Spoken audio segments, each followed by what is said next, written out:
golok muda sampai golok tua. Kebetulan Betawi ini punya golok, ciri khas aslinya orang-orang Betawi itu banyak modelnya. Yang paling lawas sekali seperti ceker kijang. Yang paling lawas sekali contohnya jengkolan, jengkol bling-blingan. Hampir rata kedemenan dia tuh nyoren 30 cm. Nah aneh tekunin ini, aneh ambil pertengahan, yang mudanya ada, yang lawasnya pun banyak. Bahkan aneh berkoleksi adalah kalau baru 100 batang aja aneh punya. Jadi kita angkat harkat dan martabat masyarakat Betawi dengan keahlian kita masing-masing. Contohnya begini, orang Betawi punya loh 3 macam senjata. Yang pertama golok, yang kedua pisau biasa disebutnya belati, yang ketiga pisau raut, terus ada lagi badi-badi Betawi. Kalau ini diangkat semua, disosialisasikan dan diakui sama Dinas Pariwisata, ya mungkin derajat Anda juga keangkat. Tapi kalau selama ini Anda rasa nggak ada, biasa-biasa aja. Belum pernah. Pemerintah belum peduli. Artinya begini, Anda siap didudukin. Kalau masalah baca sejarah, artinya sejarah golok ya, sama pisau gitu, yang Anda alamin sendiri. Bahkan Anda punya koleksinya. Bahkan Anda sendiri punya. Banyak sih nggak, kalau baru 300 sampai 500 batang Anda punya. Tuh, tapi selama ini nggak ada yang namanya Dinas Kebudayaan panggil apa contoh. Kalau sekata-kata banyak, bukan aneh apa ya, istilahnya sombong atau segala rupa.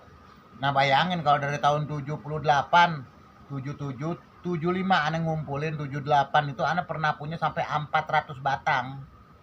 Senjata yang rata-rata kuno lah ya. Rata-rata kuno, ada yang tajam, apa ya. Bahkan saat ini aneh masih punya juga koleksi pisau cap garpu yang lawas-lawas. Ya banyak sih, nggak, kalau baru 15 sampai 20 batang aneh punya. Tuh.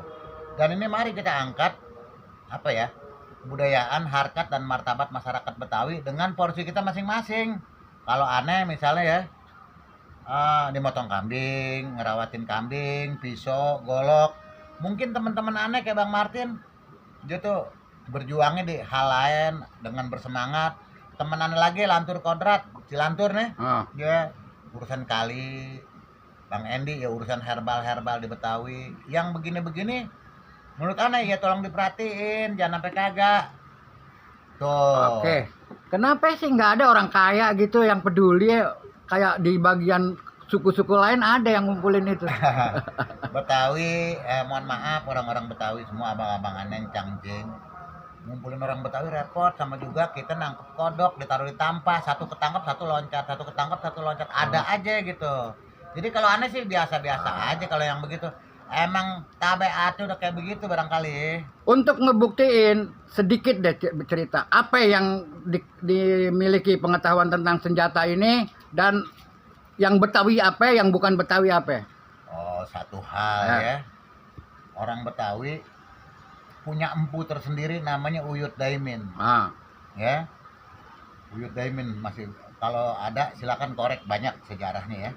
Seperti golok cakung apa segala rupa ada sendiri itu empunya. Dan aneh masih punya itu goloknya. Baik golok cakung maupun pisau rautnya Uyut Daimin, badi-badinya Uyut Daimin. Ada cirinya dan ada bedanya juga. Ketahuan. Ada penerusnya nggak ada ya? Nah, insya Allah kalau kolektornya banyak saat ini ya, tapi kalau penerusnya belum ada saat ini. Orang nggak bayar, ambil batu. Gitu. Ya terus. Bayar, ambil batu. Terus. Artinya kalau kita sekarang ini, aneh pribadi pengennya, ayo kita bersatu. Kita angkat budaya kampung kita nih dengan sekuat tenaga. Oke. Enggak, saya tadi bilang Betawi apa aja tuh, dari empu hasilnya apa aja, terus ke bawahnya siapa aja? Kalau empu Daimin bukan empu kaleng-kaleng. Iya. Termasuk pacul dia bikin, golok, pisau raut, badi-badi. Yang dikenal pisau raut orang Betawi. Itu kayak apa? Maksudnya tujuannya apa itu? Dipakainya di mana? Pakaian sehari-hari dia buat kerja. Oh. Tuh, dia mau kerja apa aja digunakan pisau raut. Buat ngukir, buat apa ya, ngerautin bambu apa gitu, itu fungsinya gitu. Apalagi yang bisa dipamerkan dari produk-produk senjata Betawi apa aja jenisnya?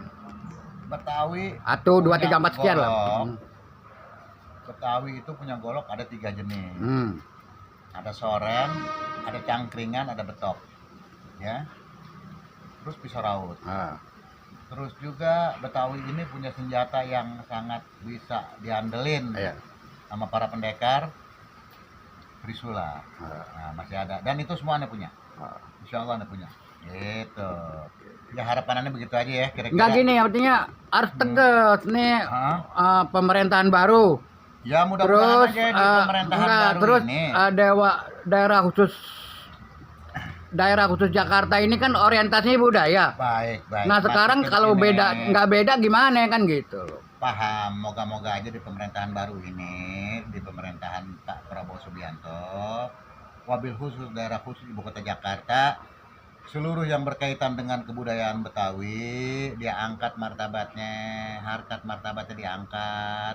Dan kita ini nggak istilahnya jadi penonton di kampung sendiri, kita kudu Diorangin bukan pemadatan, produktif. Oh iya dong, Kita harus. punya kreasi, Ada kreasi ada kita. nilainya, Iya. ada harganya. Betul. Maka dari itu pemerintah harus peduli. Amin. Jadi oke lah sebelum ditutup, baik Kementerian Kebudayaan, Dirjen Kebudayaan maupun pemerintah provinsi, Dinas Kebudayaan dan Pariwisata dengerin nih ocehannya Bang Parai.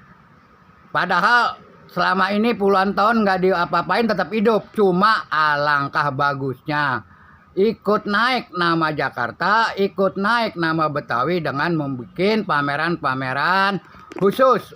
Bisa ada tempat-tempat khusus di hotel-hotel, pameran senjata, jenis-jenis senjata. Itu harapan kita orang Betawi. Betul. Begitu Bang Parai ya? Ya begitu Oke. aja deh kira-kira ya. Assalamualaikum warahmatullahi wabarakatuh. Waalaikumsalam.